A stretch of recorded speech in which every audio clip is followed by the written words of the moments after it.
In insects, the circulatory system does not contain any distinct blood vessels, so that blood flows within the body cavity freely.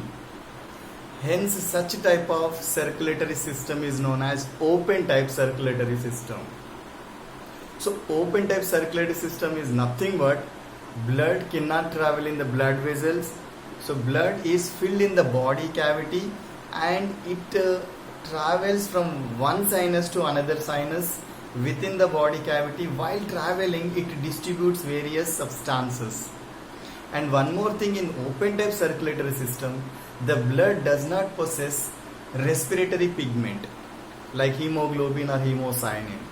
So that in open type circulatory system, the circulatory system has no role of exchanging gases like oxygen and carbon dioxide.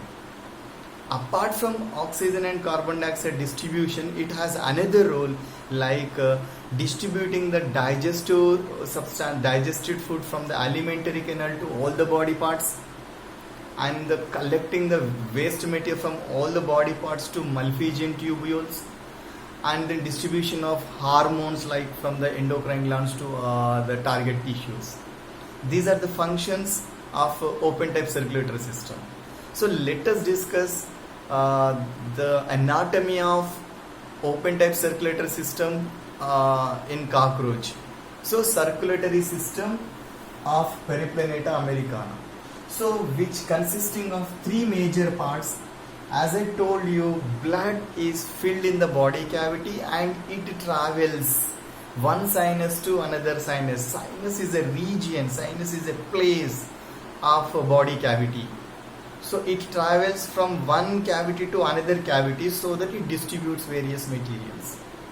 So that the first and foremost part of a circulatory system is hemocoel. So body cavity filled with blood. The body cavity filled with blood is known as hemocoel. This is the first part of the circulatory system.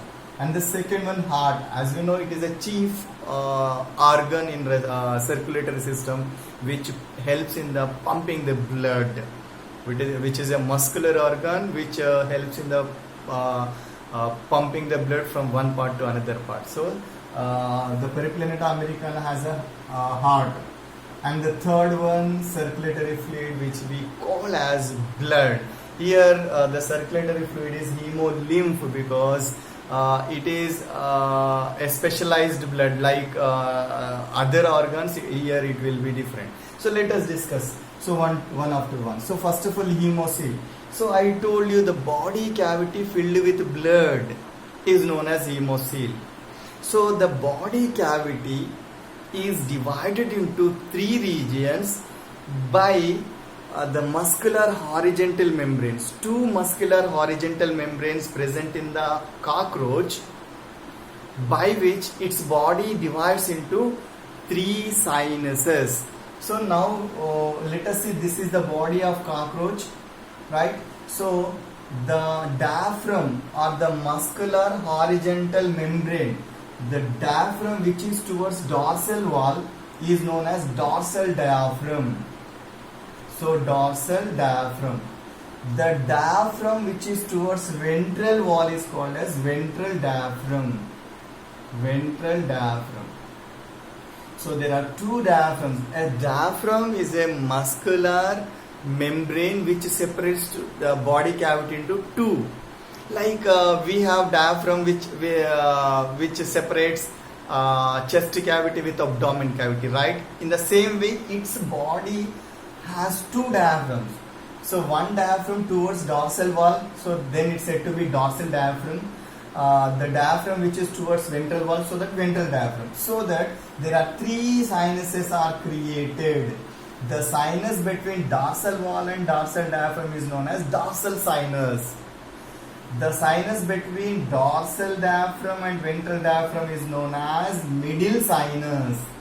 And the lowermost ventral diaphragm and ventral wall surrounded or between called as ventral sinus. Dorsal sinus, middle sinus and ventral sinus. Let us, I'll show in a different manner. So let us think this is a diagram of cockroach. This is a dorsal wall, this is a ventral wall, right? So the diaphragm which separates, which is towards dorsal wall, known as dorsal diaphragm, this one, clear? And the diaphragm which is towards ventral wall is known as ventral diaphragm. So the body cavity is created into three sinuses, obviously. So the sinus which is between dorsal wall and dorsal diaphragm is known as dorsal sinus, where heart is located. The sinus is where in which the heart is located. Or heart is a tubular heart, and elongated tubular heart which is start from the posterior to anterior. There is a 13 chambered heart, right? So the sinus is surrounded by the heart, so that this sinus is otherwise called as pericardial sinus. This is the first one. Repeat. I repeat you. Pericardial sinus.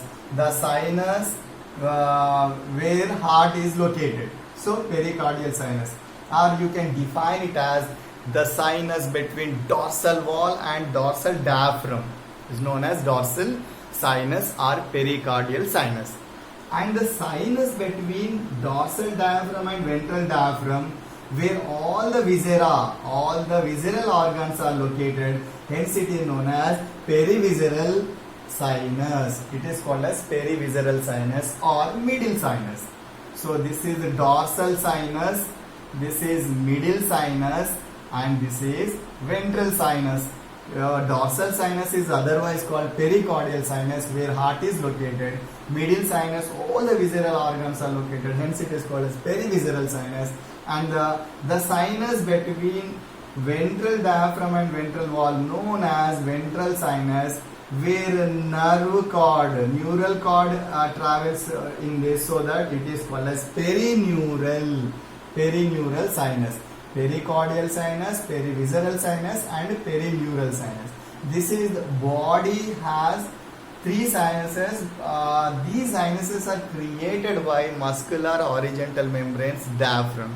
Two diaphragms separated total body cavity, hemocoel, into three sinuses. And head, obviously it is total body is filled with blood, so that head is also filled with blood, so that this is called as head sinus. So head sinus, perineural sinus, perivisceral sinus, and pericardial sinus. These all together called as hemocoel. Hemocoel is a body cavity where blood, where body circulatory fluid is filled. Right? Then coming to the heart. Heart, just now I told you, I explained you, there is a 13 chambered heart, which is a tubular muscular organ which elongates from the posterior to anterior, and they each and every chamber, 13 chamber heart, each and every chamber opens into its in front of chamber, like 13 opens into 12, 12 opens into 11, 11 opens into 10, and so on. The first chamber opens into head sinus through the anterior aorta. So this is the dorsal view of the cockroach. So if this region, if you are seeing, so these are the 13 chambers, whereas 13 chamber, this is the posterior, this is anterior region. So 13 chamber opens into 12, 11, and so on. The first chamber opens into head sinus through a small blood vessel known as anterior aorta. So, and apart from this, each and every chamber has their posterior region has a small tiny holes or apertures known as ostia. Ostia are helping to get the blood from the dorsal sinus into heart. So the ostia allow the blood from head, what sinus it is? Dorsal sinus. From the dorsal sinus to heart. It is a valvular. Ostium is singular. Ostium. So each ostium is valvular. So when heart contract, blood does not enter into dorsal sinus from heart. it won't come back. It can go into the heart through the ostia. So each and every chamber of heart posterior region contains a pair of tiny apertures known as ostia. Ostia is a valvular where blood travels from dorsal sinus to heart, but not from heart to dorsal sinus. And I want to repeat, each muscular membrane, diaphragm also having the tiny apertures or holes, valvular holes. They are allowing the blood in unidirectional, not bidirectional. That means perineural blood can enter into perivisceral. Perivisceral can enter into dorsal, but dorsal to perivisceral or perivisceral to perineural, the blood cannot go. So blood traveling way is in this way because the valvular diaphragm allows blood in unidirection. This is regarding heart. Heart has 13 chambers, I told you. The first 3 chambers are located at thoracic region, so that these 3 chambers are known as thoracic heart chambers, and remaining 10 chambers are known as abdominal heart chambers. So there are 13 chambers are there. And when we are discussing dorsal sinus contains a specialized triangular shaped muscles known as alary muscles. So alary muscles is a distinct or unique feature in Periplaneta americana. So the triangle shaped muscles present between dorsal diaphragm and tergal plate of dorsal wall. So dorsal wall contains the tergal plates. So each segment. So I want to draw. The alary muscles here. The broader ends of alary muscle, because it is a triangular shape like this. So the broader ends of alary muscles are attached to dorsal diaphragm, and the tapering ends or sharp pointed ends are attached to tergal plates. So the arrangement of alary muscles in this way. So we are showing in a this is a dorsal view, but we are seeing the lateral view. This is a lateral view, right? So this is the arrangement. One pair of alary muscle present in each segment, and their shape is triangular shape. Broader ends are attached to dorsal diaphragm, and tapering ends or sharp pointed ends are attached to tergal plates of you can say dorsal wall. This is the dorsal wall, right? So this is the arrangement of the alary muscles. Alary muscles play a vital role in the blood circulation. Let us discuss later about circulation physiology. First of all, anatomy let complete. So finally, blood. So blood is a fluid connective tissue. So here it is colorless because there is no respiratory pigment like hemoglobin or hemocyanin. So blood corpuscles or free corpuscles we call as, or hemocytes we call, whose main role is phagocytism. So they are acted as the phagocytes. They ingest the bacteria and engulf the bacteria. Blood main role is distributing the digested food from the alimentary canal to various parts, and collecting the waste materials and distributing the hormones. So this is regarding blood. So now let us see the physiology, how blood travels within the body cavity. So now we have seen that there are 3 sinuses found: perineural, perivisceral, dorsal, and head sinus. And heart, we have seen heart is present in the dorsal sinus, and blood, which is called as hemolymph. Let us see how the blood travels. So these are the 3 sinuses. This is head sinus, right? Now these are the arrangement of alary muscles, right? So this is what dorsal sinus, this is what perivisceral sinus, middle sinus, this is ventral sinus. So first let us start from the dorsal sinus. So alary muscles when contract, the contraction of alary muscles, what happens? Dorsal diaphragm, this dorsal diaphragm will be pushed down, so that the dorsal sinus cavity will be increased. It will happen same in our body also. So in our body we lift the, when our intercostal muscles contracted, our thoracic cavity, our chest cavity increases, the volume will be increased, right? In the same way, alary muscle contraction leads to expansion of dorsal sinus. When dorsal sinus is expanded, what happens? The blood is rushed into dorsal sinus from first perineural to perivisceral, perivisceral to dorsal sinus. See, the contraction of alary muscles leads to increase of dorsal sinus. When dorsal sinus volume is increased, then blood is rushes from perineural, perivisceral to dorsal sinus, right? So as I told you, blood can travel through upward only, not downward, because valvular apertures are there, right? Once the blood enters here, so alary muscles relaxes. When alary muscles come to normal position, so diaphragm taken into normal position, so that the volume will be decreased. When volume is decreased, blood is filled now, much blood is entered here than the sinus, right? The volume, by increase of volume, some amount of blood entered here.